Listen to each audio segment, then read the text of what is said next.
ফরিদপুরে যৌনকর্মীদের সন্তানদেরকে জন্মসনদ দেয়া হয়েছে, বাবার নাম ছাড়া তাদের জন্মসনদ দেয়া হয়। ইসলামের পিতৃপরিচয়টা কতটা গুরুত্বপূর্ণ? পিতৃপরিচয়হীন সন্তানদের ব্যাপারে ইসলামের বক্তব্য কি? প্রথম কথা হলো যে ইসলামে যারা অবৈধভাবে যাদের জন্ম হয়েছে, যাদের জেনার মাধ্যমে যে সমস্ত সন্তানের জন্ম হয়েছে, তার মায়ের দিকে সম্বন্ধ যুক্ত হয়। সেই হিসাবে সরকারের এই কাজটা মৌলিকভাবে চলে বা এটা চলনসই কাজ যে জন্মসনদে মায়ের পরিচয় উল্লেখ করা হয়েছে।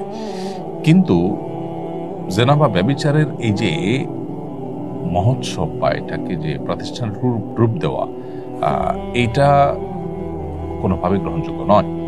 এটা পরিষ্কারভাবে হারাম এবং এটাকে বন্ধ করার চেষ্টা করা উচিত।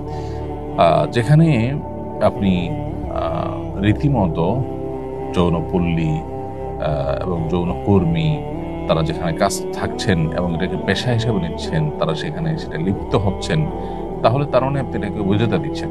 এটাকে বৈধতা দেওয়াটা গুনাহ। এবং রাষ্ট্রের টাকা দিয়ে একজন উপদেষ্টা ইতোমধ্যে তাদেরকে প্রণোদনা দিয়ে তাদেরকে তাদের এই কাজকে আরো যাতে তারা চালিয়ে যেতে পারে সেজন্য সহযোগিতা করেছেন, উৎসাহ দিয়েছেন। খুবই দুর্ভাগ্যজনক একটি বাস্তবতা। অধিকারের নাম দিয়ে সমস্ত শয়তানিগুলো পশ্চিমারা করে থাকে, সেগুলোকে আমরা গলদঘরণ করছি, বুঝে কিংবা না বুঝে। অতএব জেনাকে সমাজে প্রতিষ্ঠা করা এবং নরমালাইজ করার জন্য যদি এই উদ্যোগ নেওয়া হয়ে থাকে, সেটা অবশ্যই ভয়ঙ্কর এবং অশুভ। কিন্তু মৌলিকভাবে এই কাজটা শরিয়াত দৃষ্টিকোণ থেকে কোনো অন্যায় কাজ নয়।